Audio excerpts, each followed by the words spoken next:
ವಿಜಯ ಮಾರ್ಗ ವೀಕ್ಷಕ ಪ್ರಭುಗಳಿಗೆ ಆತ್ಮೀಯ ನಮಸ್ಕಾರಗಳು.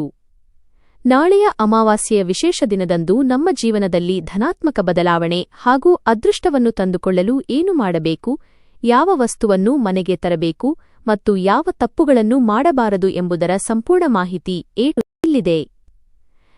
ನಮಸ್ಕಾರ ಆತ್ಮೀಯ ಬಂಧುಗಳೇ, ವಿಜಯ ಮಾರ್ಗ ಯೂಟ್ಯೂಬ್ ಚಾನೆಲ್ಗೆ ನಿಮಗೆಲ್ಲರಿಗೂ ಆದರದ ಸುಸ್ವಾಗತ. ನಾಳೆ ಅತ್ಯಂತ ಪವಿತ್ರ ಹಾಗೂ ಶಕ್ತಿಶಾಲಿ ಅಮಾವಾಸ್ಯೆ ತಿಥಿ. ಈ ದಿನದಂದು ನಾವು ಮಾಡುವ ಸಣ್ಣ ಬದಲಾವಣೆ ಮತ್ತು ಕೆಲಸಗಳು ನಮ್ಮ ಇಡೀ ಜೀವನದ ದರಿದ್ರವನ್ನು ದೂರ ಮಾಡಿ ಅದೃಷ್ಟದ ಬಾಗಿಲನ್ನು ತೆರೆಯಬಲ್ಲವು. ಈ ದಿನ ಯಾವ ಕೆಲಸ ಮಾಡಿದರೆ ನಮಗೆ ಕೋಟಿ ಪಟ್ಟು ಲಾಭ ಸಿಗುತ್ತದೆ, ಮನೆಗೆ ಯಾವ ವಸ್ತುವನ್ನು ತರಬೇಕು, ಕೈಗೊಳ್ಳಬೇಕಾದ ಮುನ್ನೆಚ್ಚರಿಕೆಗಳೇನು ಎಂಬುದನ್ನು ಈ ವಿಡಿಯೋದಲ್ಲಿ ಸಂಪೂರ್ಣವಾಗಿ ತಿಳಿಸಿಕೊಡಲಿದ್ದೇವೆ. ವಿಡಿಯೋವನ್ನು ಎಲ್ಲೂ ಸ್ಕಿಪ್ ಮಾಡದೆ ಕೊನೆಯವರೆಗೂ ನೋಡಿ. ಅದೃಷ್ಟಕ್ಕಾಗಿ ಅಮಾವಾಸ್ಯೆಯ ದಿನ ಮನೆಗೆ ಲಕ್ಷ್ಮೀದೇವಿಯ ಕೃಪೆ ಹಾಗೂ ಸಕಾರಾತ್ಮಕ ಶಕ್ತಿ ಬರಲು ಈ ಕೆಳಗಿನ ವಸ್ತುಗಳಲ್ಲಿ ಒಂದನ್ನು ತರುವುದು ಅತ್ಯಂತ ಶ್ರೇಷ್ಠ. ಕಲ್ಲು ಉಪ್ಪು. ದೊಡ್ಡ ಉಪ್ಪು. ಅಮಾವಾಸ್ಯೆಯ ದಿನ ಧನಲಕ್ಷ್ಮಿಯ ಅಂಶವಾಗಿರುವ ಕಲ್ಲು ಉಪ್ಪನ್ನು ಮನೆಗೆ ಕೊಂಡು ತರುವುದು ಮನೆತನದ ಆರ್ಥಿಕ ಪರಿಸ್ಥಿತಿಯನ್ನು ಸುಧಾರಿಸುತ್ತದೆ. ಹೊಸ ಪೊರಕೆ. ಕಸಬರಗಿ. ಈ ದಿನ ಹೊಸ ಪೊರಕೆಯನ್ನು ಮನೆಗೆ ತರುವುದು ದರಿದ್ರ ಲಕ್ಷ್ಮಿಯನ್ನು ಮನೆಯಿಂದ ಹೊರಹಾಕಿ ಅದೃಷ್ಟವನ್ನು ಆಹ್ವಾನಿಸುವ ಸಂಕೇತವಾಗಿದೆ. 3. ಮಾಡಬೇಕಾದ ಪ್ರಮುಖ ಕೆಲಸಗಳು ಲಾಭಕ್ಕಾಗಿ. ಪಿತೃತರ್ಪಣ ಬೈಸ್ಮರಣೆ. ಅಮಾವಾಸ್ಯೆ ಎಂದರೆ ಪಿತೃದೇವತೆಗಳ ದಿನ. ನಾಳೆ ಬೆಳಗ್ಗೆ ತಂದೆ ತಾಯಂದಿರು ಅಥವಾ ಹಿರಿಯರನ್ನು ನೆನೆದು ದೀಪ ಹಚ್ಚಿ ಅವರಿಗೆ ಪ್ರಿಯವಾದ ಅಡುಗೆಯನ್ನು ನೈವೇದ್ಯ ಮಾಡಿ. ಇದರಿಂದ ಪಿತೃದೋಷ ನಿವಾರಣೆಯಾಗಿ ವಂಶಾಭಿವೃದ್ಧಿ ಹಾಗೂ ವ್ಯಾಪಾರದಲ್ಲಿ ಲಾಭವಾಗುತ್ತದೆ. ಮನೆ ಸ್ವಚ್ಛತೆ ಮತ್ತು ಉಪ್ಪಿನ ನೀರು. ಮನೆಯನ್ನು ಸಂಪೂರ್ಣವಾಗಿ ಸ್ವಚ್ಛಗೊಳಿಸಿ ಕಲ್ಲು ಉಪ್ಪು ಹಾಕಿದ ನೀರಿನಿಂದ ನೆಲವನ್ನು ಒರೆಸಿ.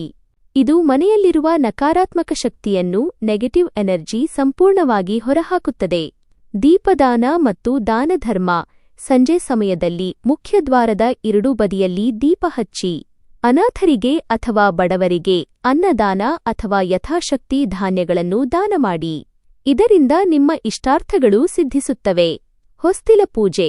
ಸಂಜೆ ವೇಳೆ ಮನೆಯ ಹೊಸ್ತಿಲಿಗೆ ಅರಿಶಿನ ಕುಂಕುಮ ಇಟ್ಟು ಪೂಜೆ ಮಾಡುವುದರಿಂದ ಲಕ್ಷ್ಮೀದೇವಿಯು ಸ್ಥಿರವಾಗಿ ನೆಲೆಸುತ್ತಾಳೆ. 4. ಯಾವ ರೀತಿ ನಡೆದುಕೊಳ್ಳಬೇಕು? ನಡವಳಿಕೆ. ಶಾಂತಿ ಮತ್ತು ಸಂಯಮ. ಅಮಾವಾಸ್ಯೆಯ ದಿನ ಮನಸ್ಸು ಚಂಚಲವಾಗಿರುತ್ತದೆ. ಆದ್ದರಿಂದ ಮನೆಯಲ್ಲಿ ಯಾವುದೇ ಕಾರಣಕ್ಕೂ ಜಗಳ, ವಾದವಿವಾದಗಳಿಗೆ ಆಸ್ಪದ ಕೊಡಬೇಡಿ. ದೇವತಾ ನಾಮಸ್ಮರಣೆ. ದಿನವಿಡೀ ಸಾಧ್ಯವಾದಷ್ಟು ಕುಲದೇವತೆಯ ಮಂತ್ರ ಅಥವಾ ಓಂ ನಮಃ ಶಿವಾಯ ಗಾಯತ್ರಿ ಮಂತ್ರವನ್ನು ಜಪಿಸುತ್ತಿರಿ. ಇದು ಮನಸ್ಸಿಗೆ ಸ್ಥಿರತೆ ಮತ್ತು ಸಕಾರಾತ್ಮಕ ಯೋಚನೆಗಳನ್ನು ನೀಡುತ್ತದೆ. 5. ಏನು ಮಾಡಬಾರದು? ಮುನ್ನೆಚ್ಚರಿಕೆಗಳು. ಮಾಂಸಾಹಾರ ಮತ್ತು ಮದ್ಯಪಾನ ನಿಷೇಧ. ಈ ಪವಿತ್ರ ದಿನದಂದು ಸಂಪೂರ್ಣವಾಗಿ ಸಾತ್ವಿಕ ಆಹಾರ ಸೇವಿಸಬೇಕು. ತಾಮಸಿಕ ಆಹಾರಗಳಿಂದ ದೂರವಿರಿ. ಹೊಸ ಕೆಲಸದ ಆರಂಭ ಬೇಡ. ಅಮಾವಾಸ್ಯೆಯು ಶೂನ್ಯ ತಿಥಿಯಾಗಿರುವುದರಿಂದ ಯಾವುದೇ ಹೊಸ ವ್ಯಾಪಾರ, ಒಪ್ಪಂದ ಅಥವಾ ಶುಭ ಕಾರ್ಯಗಳನ್ನು, ಮದುವೆ, ನಿಶ್ಚಿತಾರ್ಥ ಇತ್ಯಾದಿ ಈ ದಿನ ಆರಂಭಿಸಬಾರದು. ಕೂದಲು ಮತ್ತು ಉಗುರು ಕತ್ತರಿಸಬೇಡಿ. ಈ ದಿನ ಕೂದಲು ಅಥವಾ ಉಗುರುಗಳನ್ನು ಕತ್ತರಿಸುವುದು ಶಾಸ್ತ್ರದ ಪ್ರಕಾರ ನಿಷಿದ್ಧವಾಗಿದೆ. ಇದು ಆಯುಷ್ಯ ಮತ್ತು ಐಶ್ವರ್ಯಕ್ಕೆ ಹಾನಿಕರ. ತಡರಾತ್ರಿ ತಿರುಗಾಟ ಬೇಡ. ಅಮಾವಾಸ್ಯೆಯ ರಾತ್ರಿ ನಕಾರಾತ್ಮಕ ಶಕ್ತಿಗಳು ಪ್ರಬಲವಾಗಿರುವುದರಿಂದ ನಿರ್ಜನ ಪ್ರದೇಶ ಅಥವಾ ಸ್ಮಶಾನಗಳ ಸುತ್ತಮುತ್ತ ತಡರಾತ್ರಿ ಸಂಚರಿಸಬಾರದು. ನಾಳೆಯ ಅಮಾವಾಸ್ಯೆಯ ದಿನ ಈ ನಿಯಮಗಳನ್ನು ಪಾಲಿಸಿ ನಿಮ್ಮ ಜೀವನದಲ್ಲಿ ಸುಖ, ಶಾಂತಿ ಮತ್ತು ಆರ್ಥಿಕ ಪ್ರಗತಿಯನ್ನು ಪಡೆದುಕೊಳ್ಳಿ. ಈ ಮಾಹಿತಿ ನಿಮಗೆ ಇಷ್ಟವಾಗಿದ್ದರೆ ತಪ್ಪದೇ ವಿಡಿಯೋವನ್ನು ಲೈಕ್ ಮಾಡಿ, ನಿಮ್ಮ ಆಪ್ತರಿಗೂ ಶೇರ್ ಮಾಡಿ.